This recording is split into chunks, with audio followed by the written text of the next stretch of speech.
Read it again. For inquire, I pray thee, of the former age. What does it mean to inquire, my brother? To inquire? Yes, sir. Inquire. If you Inquire to question, right? Yeah, that's what it is. To question, right? Watch this. Read it again. For inquire, I pray thee, of the former age. So that's why we come out to the streets. We're begging and pleading with our people to think about who we were before slavery. Because that's what the Bible is telling us to do. It says, for inquire thee of the former age. Not about the fact that we physically in this body have never been to the Middle East or Israel or Jerusalem. The Bible is saying, black man, black woman, Hispanic man, Hispanic woman. I want you to sit there and think. I want you to question about those who came before you. Okay, read this again. For inquire, I pray thee, of the former age. Come on. And prepare thyself. And do what? And prepare thyself. So you got to get ready because, hey, this Bible is opening up a can of worms. This thing goes deep. You understand? It's saying prepare yourself. Come on.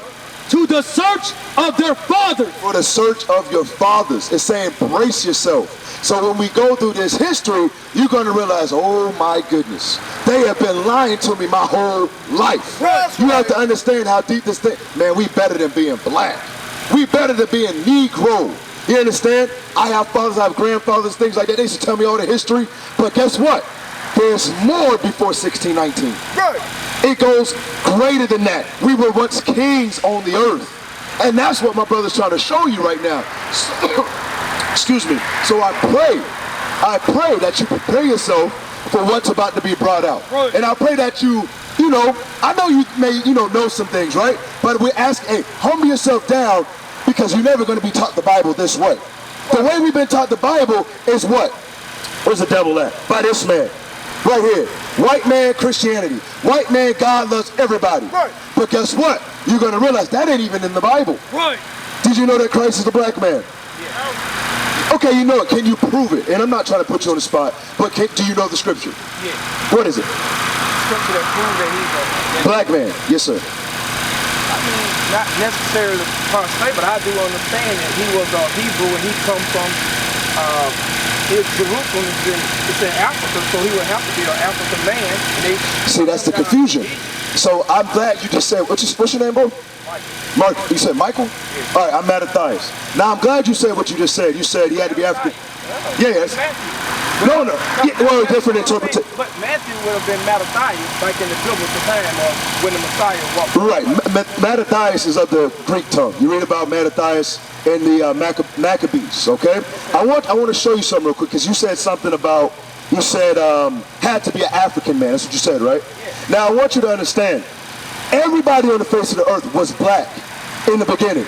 The first white man was in the book of Genesis, the 25th chapter. His name is Esau or Edom. It's the so-called white man as we know today. Okay?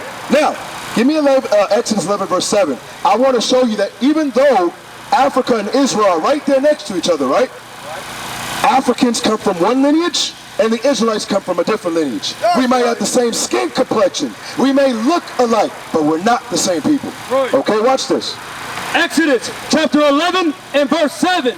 But against any of the children of Israel shall not a dog move his tongue. So this is while the children of Israel were in Egypt under Pharaoh, under bondage, under captivity, similar to how we are in America today. You understand? Now, right, Exodus 12, the Passover, exactly. Watch this, come on. Against man or beast, that ye may know how that the Lord doth, that the Lord watch this, read. Does put a difference. Does put a what? Put a difference. So my question to you, it's an easy word. Difference. What does that mean? Not alike. Not alike. Exactly. They're not the same. They're not alike. Have nothing in common. They're totally different. It says that the Lord doth what? The Lord doth put a difference between the Egyptians. Between the Egyptians. Egypt is in where? Africa. Between the Africans, read. And Israel. And who? And Israel. Give me Leviticus 18 and 1. Bring it up. So what you realize, yes, we both look alike, right? But we're not the same people. We're not the same people. So we got to watch when we say that Christ was an African man. He was not an African man. He was an Israelite man. That's right. Because what? There's a difference between the African and the Israelite. You follow? The Hebrew and the Egyptians, because the Egyptians, but if we go back to Shem, Ham, the sons of Noah, right? If we go back to that, with Ham, right? With it, but I'm saying, for what I'm saying is the nationality. I mean, you got the Hebrew people, the Egyptians. They really two brothers, children. I mean, when you trace on back, Abraham, Isaac, Jacob. So okay, so I can clear some. Give me Genesis 17 and 18. All right, watch this. Genesis chapter 17 and verse 18. And Abraham said unto God, "Oh, that Ishmael might live before thee." Watch this. And God said, "Sarah, thy wife, shall bear thee a son indeed, and thou shalt call his name Isaac." Thou shalt call his name what? Isaac. All right, so this is going into Abraham's sons, right? Ishmael, Isaac. Right, they're brothers, right? Now we're going to get some understanding, because you made the comment that even when you go back to it in Genesis, the 10th chapter, when Noah's three sons, Ham, Shem, and Japheth, right? Well, if you really want to get down to it, we're all brothers anyway. I know that's what you're saying, but now we're going to clear up any confusion. Watch this. Come on. And I will establish my covenant with him for an everlasting covenant. Read it again from the top, verse 18. Watch this. And Abraham said, Call it and read it. Genesis chapter 17 and verse 18. And Abraham said unto God, "Oh, that Ishmael might live before thee." Right, so this is one of Abraham's sons. We've already established that. Read on. And God said, "Sarah, thy wife, shall bear thee a son indeed, Come on. and thou shalt call his name Isaac. Thou shalt call his name Isaac. Watch this. And I will establish my covenant." Establishes what? My covenant Read. with him. With who? With him. Did God say that he would establish his covenant with Isaac or Ishmael? Isaac. That's right. Right. Because Isaac and Ishmael, although they are brothers, God said he only gave his covenant to Isaac. All right, come on. And with his seed after him. And with his seed after him, when we know that Isaac gave birth to Jacob, his name was changed to Israel, and from him came the 12 tribes of Israel. That's all right. Come on. And as for Ishmael, I have heard thee. Behold, I have blessed him, and will make him fruitful, and will multiply him exceedingly. Come on. 12 princes shall he beget, and I will make him a great nation. He will be a great nation. Come on. But my covenant, But his what? but my covenant Read. will I establish with Isaac. With Isaac. Now give me Deuteronomy 7 and 6. Bring it up. Although that we on the same page, but this is what you got to understand. Although that Ishmael became a great nation, watch what God says about Israel. Come on. Deuteronomy chapter 7 and verse 6. For thou art an holy people. It says the Israelites are a holy people. How do we know that that's talking about Israel? Give me Deuteronomy 1 and 1. Watch this. Bring it up. Come on. Deuteronomy chapter 1 and verse 1. These be the words which Moses spake unto all Go Israel. back to Deuteronomy 7 and 6. Come on. Deuteronomy chapter 7 and verse 6. For thou art an holy people. So the Israelites are a holy people. Holy means, what does holy mean? There you go. So right. remember, he said different. Now he's saying holy, meaning what? Although when you go down to the original lineage, yeah, we had to come out of somebody, but guess what? God handpicked this particular lineage. Right. That's what you got to understand. And he said, you know what? You're different from those people. And I'm saying, you know what? You're holy. You're set apart from these people too. Read this again. Come on. For thou art an holy people unto the Lord thy God. The Lord thy God hath chosen thee. Has done what? Have chosen thee. Read on. To be a special people. To be a special people. Not ordinary like Ishmael, even though they were a great nation. God said, you're better than that. Right. You're better than the Ishmaelites. You are the Israelites. That's what God is saying right here. Read. To be a special people unto himself. Unto who? Unto himself. So you have to understand, even though God may have made Ham, Japheth, Bring it out. the Egyptians, Ishmael, God said, I ain't worried about them because I chose you. And I want you, Israel, all by myself. That's right. That's what he's saying right here. Come on. Above all people. Above what? Above all people. Ishmael is a great nation, God says the Israelites are what?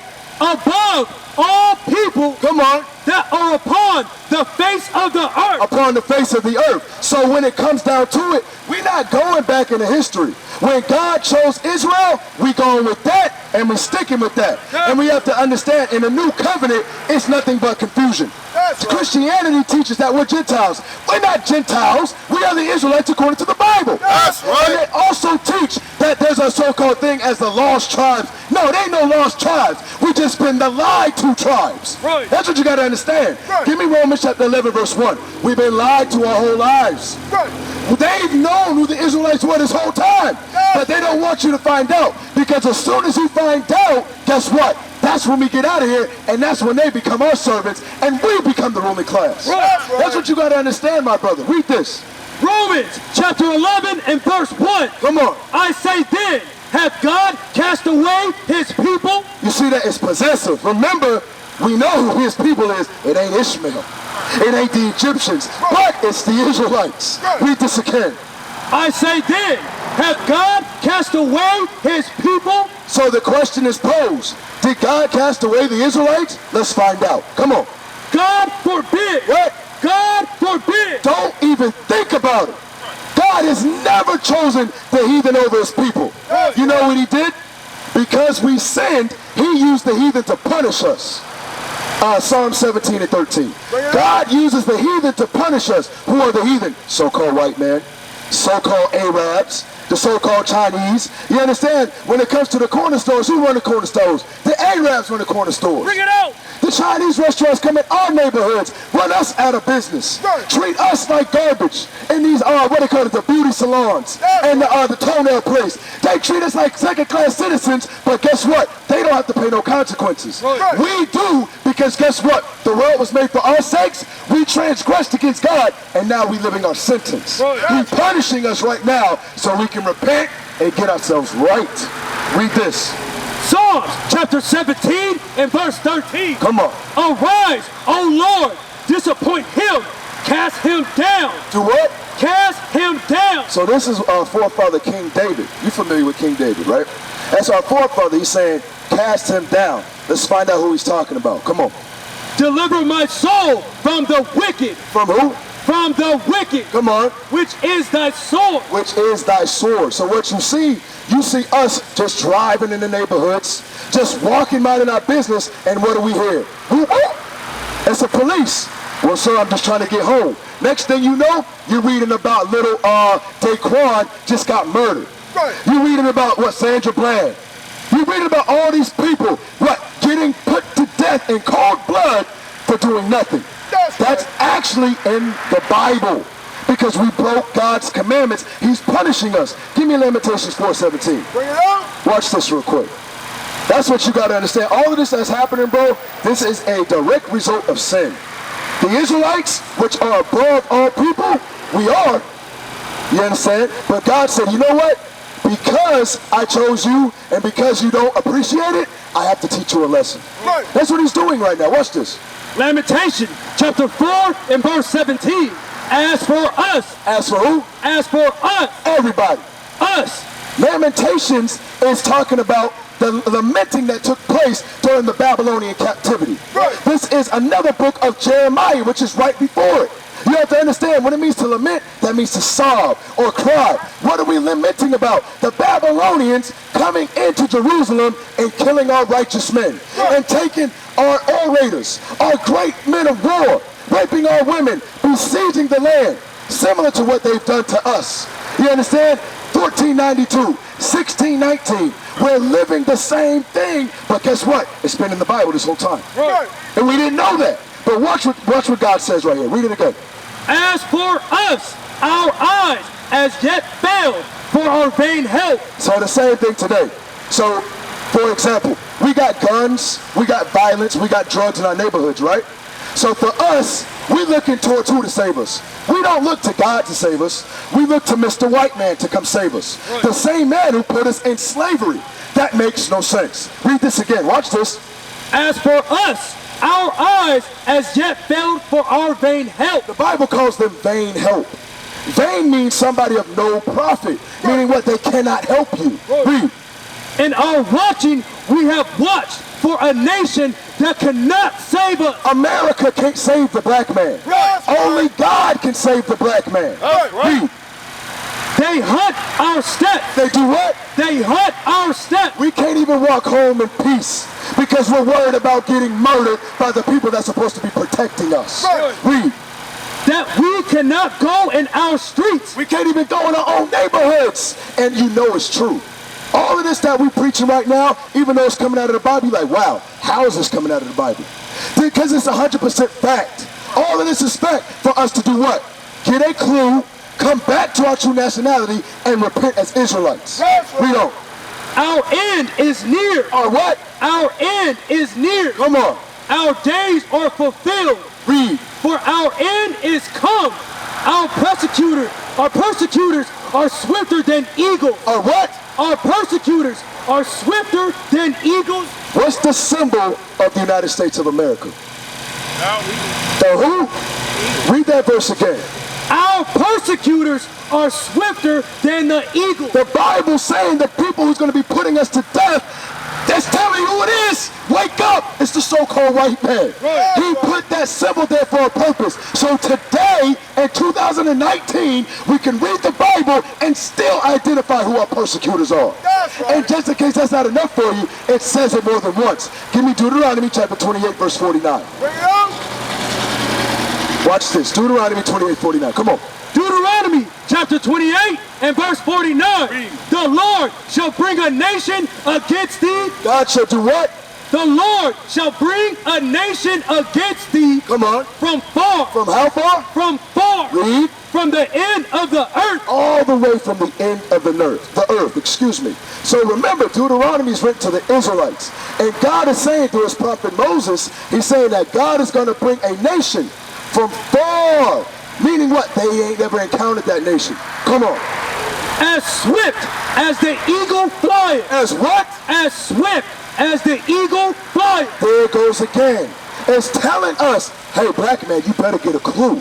He's telling you who your persecutor is. He's telling you who your enemy is. It's not a mystery. It's pretty obvious. Aren't they the ones gunning us down in the streets? Yes, and it hasn't stopped yet. Weren't they the same people castrating us, hanging us, lynching us in an open spectacle? These things happen, but guess what? We wanted to forget. We wanted to join hand with the enemy. Proverbs 11 and 21. Watch this. That's what's wrong with us. We want to do any and everything outside of this Bible. We want to live a lie. We want to trust in vain help.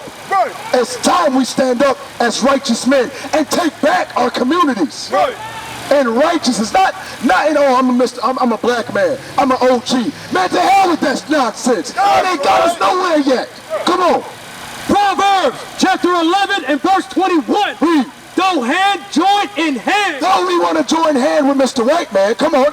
The wicked shall not be unpunished. Meaning what? If you want to join hands with him, guess what? When those bombs and those nukes come, you going down with them. That's right. That you will see the true men of God. We are not black men, we are the Israelites. That's right.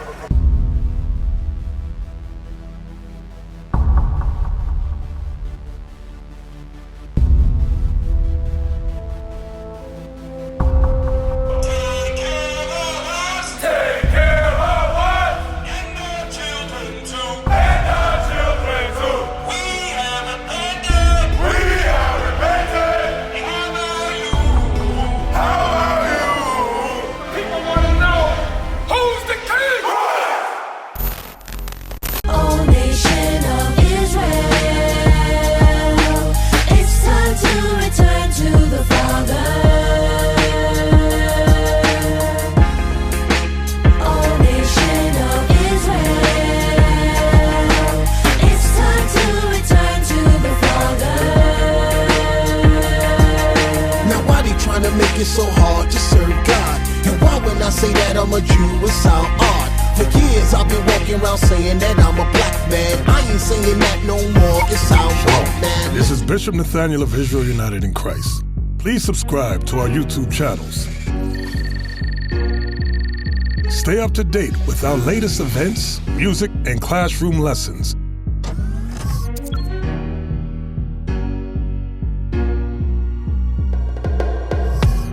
IUIC plans to continue visiting different countries where this gospel has not been preached before. IUIC needs your help in pushing this truth.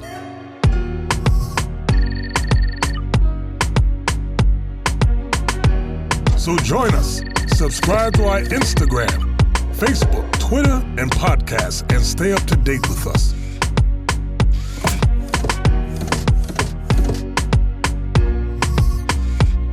For more information, please visit www.israelunite.org.